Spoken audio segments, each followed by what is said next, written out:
How do you define an MC? A Master of Ceremonies. An EEMCEE. Hi, it's Bill. This is Creative License. And thanks again for being a part of this little dog and pony show as I move ever so gaily forward with each and every one of these every single week. My sponsors, Electro Voice and DJ Event Planner and Disc Jockey News, Perfect Portals, Promo Only, and the Entertainment Experience. Thank you to them and the work that they do so that this little show can go on. So, a Master of Ceremonies. What do you think that is? It's a tricky conversation because an MC has been defined by people saying, and now here's our MC. And then he comes out, he takes a mic, and he introduces things, and he thanks those people, and he introduces other people. That's an MC. Or the MC, the guy with the mic, the guy who's hyping up the crowd, the people who says, throw your hands in the air like you don't care. An MC. Okay, well, that's the definition that most people have. In fact, a lot of people in my industry have. But to be a professional, polished master of ceremonies, you need to be able to direct a move and move a room physically and emotionally using what you say, how you say it, why you say it.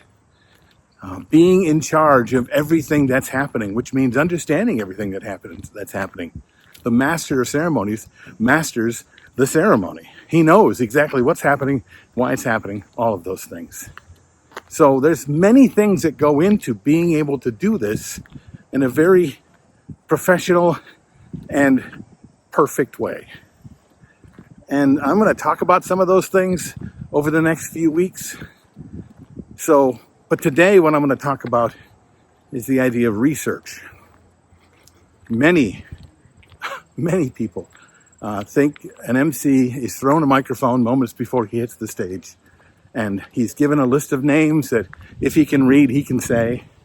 And he just comes out, pretends to be something he's not, or just is himself with an amplified microphone.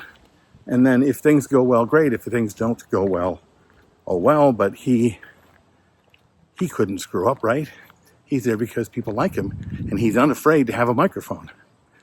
Okay, well, that's the reason you think that's the way it goes, and that's what the job is because that's the way you've seen many people do it.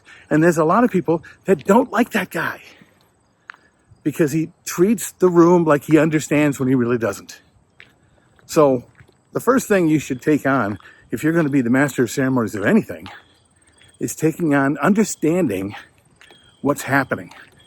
Okay, do your research on the event, what's happening, why it's happening, what it's supposed to be achieving. Researching your client, who they are, what they do, what they care about, and why they would put together an event like this. And what are they trying to achieve while doing it? Understanding and researching the people that are going to be on your script, if in fact you are introducing people, knowing the name of Dave isn't good enough for someone who's trying to be a master of ceremonies. You should understand Dave and his last name and everything about him, from what he does to why he does it, maybe even what he's going to say. I like that. And then why he's going to say it and why he would even come to this thing and say anything at all. The research comes right down to every little thing. Why is it named the way it's named? Why are they having it the way they're having it?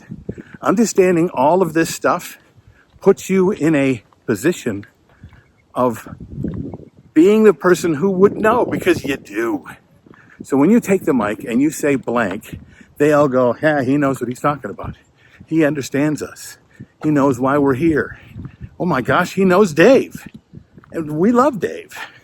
And if we don't know Dave, we know a little bit more about Dave. And because of what he knows about Dave, we love Dave. It's not something that you just add a few notes to, a trick or two to.